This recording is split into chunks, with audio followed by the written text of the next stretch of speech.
as you were talking, Renee, somebody just tagged me. I don't know if you're in it as well, but it's the view of Citizens Bank Park from South Philadelphia, probably, like 2 miles away. And the tweet says you can literally hear 45,000 people singing Dancing on My Own in unison. He said he's a mile away, whoever this tweeter was. It's we were kind of sprinting out to get back for postgame as Dancing on My Own came on, but I cannot lie.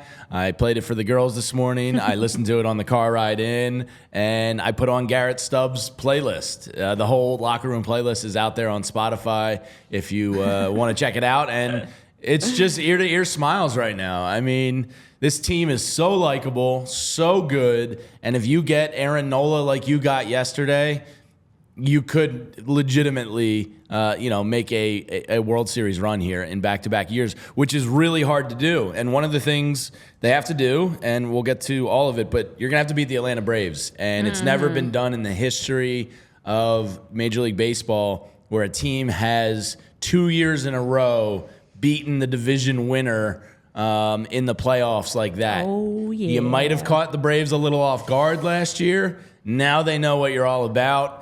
Mentally, I don't know how much that changes for them, but it's definitely, they sense blood in the water. They want their revenge. And the Phillies, I don't think, give a shit and are just going to go down there and do what they do. Here comes John Blaze right on time as we're talking about those Braves. But look, when you talk about all the series, I know that it was like there's across the NLDS, ALDS, there's revenge games, there's rematch games. I'm like, this is not a rematch for us in that sense because we won. I think of a rematch as like for the Braves since you lost.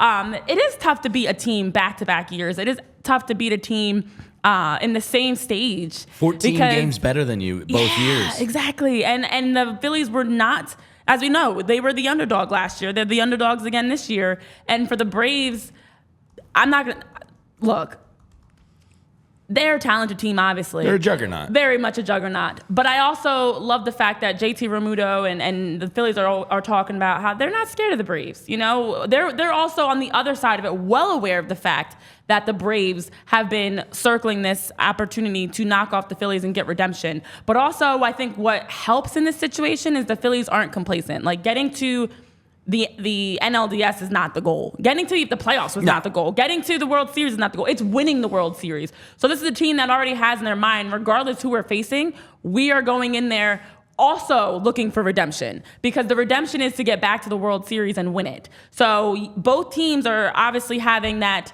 chip on their shoulder, but I think for the Phillies, because they're not complacent and they're consistently focused on what the end goal is, they're not going to go into this and take the Braves lightly, of all things. And the Braves have set it up where nobody's going to ever take them lightly, because you had a historic regular season where you were crushing records, hitting homers.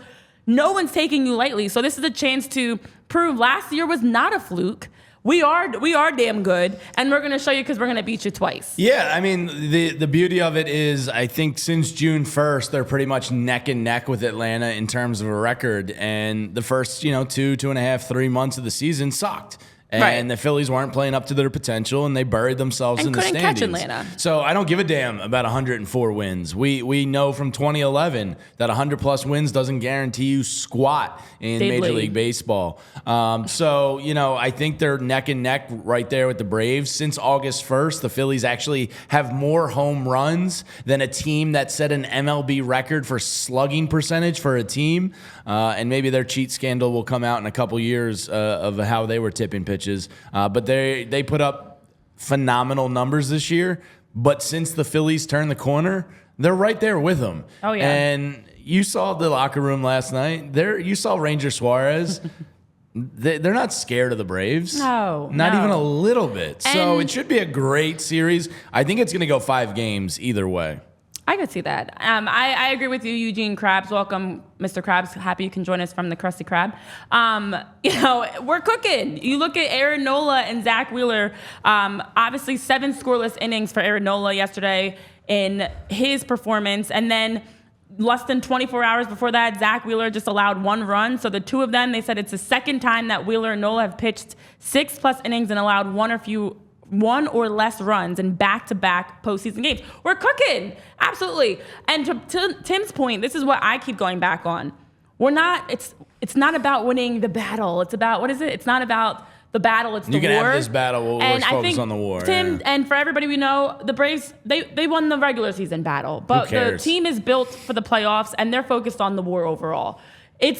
Means nothing to me if you have all these regular season accolades if you go into the postseason and don't deliver. And I think that for the Phillies, they understand, okay, we weren't able to catch the Braves. We did dig ourselves in a hole. But as we talked about yesterday, the adversity of this season has prepared them. The depth of this team has prepared them. And then the late adjustments of bringing in, as the season progressed, I should say, a Rojas and Orion, bringing in these guys to help round out the roster has this team primed for a nice run in the postseason. And I feel like it could absolutely go 5 games, which makes me nervous because at that point, that game 5 is very scary.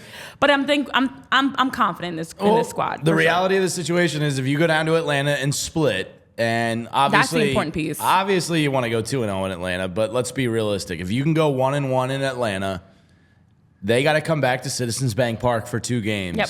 And that's where the series tilts in the Phillies' favor, because we just said it. If you drop those 2 Rockies wild card games in 2007, they're 24-9 at Citizens Bank Park, which is over a 70% win percentage there. So you just got to split this weekend.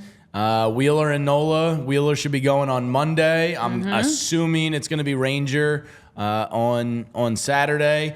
The Braves do rake against left-handed pitching. We'll get into that more Saturday when we do a little pregame show. But I trust Ranger. I think he's kind of got big game energy to him, big game vibe. So I don't sweat throwing a lefty out there versus this team that can rake. No doubt about it. I'm not going to take any credit away from the Braves at all. They smash the ball. So, you just got to win one between Ranger and Wheeler. Wheeler's going to be on regular rest, and he's becoming perhaps one of the best big game pitchers in baseball. So I do feel pretty good entering Saturday and Monday. And if they can just get out of that 1-1, we can start to get a little irrational.